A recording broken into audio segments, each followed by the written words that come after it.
السلام علیکم ورحمۃ اللہ تعالی وبرکاتہ۔ آج ہم بری نظر بد کے متعلق کچھ سننے سنانے کی سعادت حاصل کریں گے، کیونکہ بری نظر لگنا یہ برحق ہے، اس کا انکار نہیں کیا جا سکتا۔ جو ہے 29واں پارہ سورہ قلم کے اندر ہے کہ مشرکین مکہ حضور کو بری نظر لگانے کی کوشش کرتے تھے، اور ان میں سے کچھ لوگ بری نظر لگانے میں بڑے مشہور و معروف تھے، اور وہ بری نظر لگانے کی کوشش کرتے تھے، جس کا ذکر سورہ قلم کے اندر ہے۔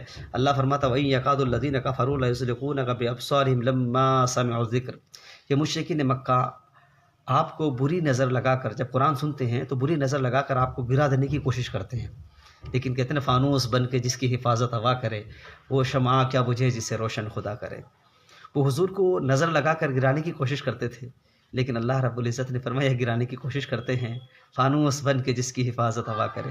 میں کہنے کا مطلب یہ ہے کہ نظر بد برحق ہے۔ اسی طریقے سے سورہ یوسف کے اندر ہے کہ جب حضرت یعقوب علیہ السلام اپنے بیٹوں کو مصر کی طرف بھیج رہے تھے تو ان سے کہا وَادْخُلُوا مِنْ أَبْوَابٍ مُتَفَرِّقَةٍ وَادْخُلُوا مِنْ أَبْوَابٍ مُتَفَرِّقَةٍ، اے میرے بیٹو تم الگ الگ دروازے سے داخل ہونا، کہیں ایسا نہ ہو کہ 11 کے 11 بھائی جب ایک دروازے سے داخل ہو گیا اور لوگوں کو پتہ چلے گا کہ 11 یہ سگے بھائی ہیں تو نظر لگنے کے امکانات ہیں۔ اس سے پتہ چلا کہ نظر بد سے بچنے کے لیے احتیاط تدبیر کرنا یہ انبیاء کرام علیہ السلام کی سنت ہے۔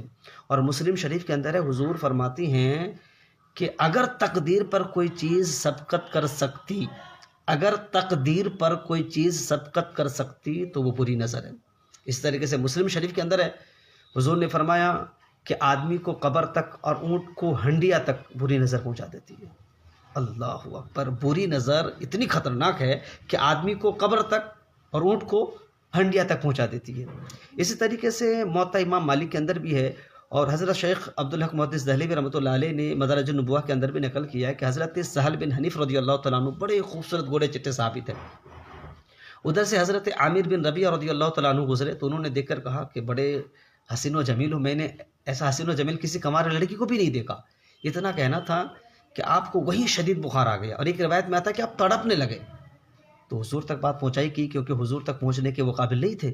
حضور تشریف لائے، پوچھا کیا ہوا، ساری بات بتائی گئی۔ تو حضور نے حضرت عامر بن ربیعہ کو بلایا اور اسے کہا کہ برتن میں ہاتھ اور منہ دھو لو۔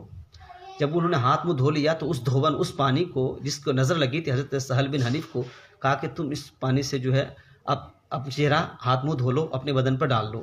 اللہ اکبر کبیرہ، ادھر ڈالا، روایتوں میں آتا ہے کہ ادھر پانی ڈالا، ادھر وہ چنگا ہو گیا، ایسا لگا تھا اسے کچھ ہوا ہی نہیں ہے۔ اللہ اللہ، کیا کیا کمالات، کیا کیا خوبیاں اللہ رب العزت نے ہمارے نبی کو دے کر کے بھیجا تھا، کیا کیا نسخہ دیا کہ ادھر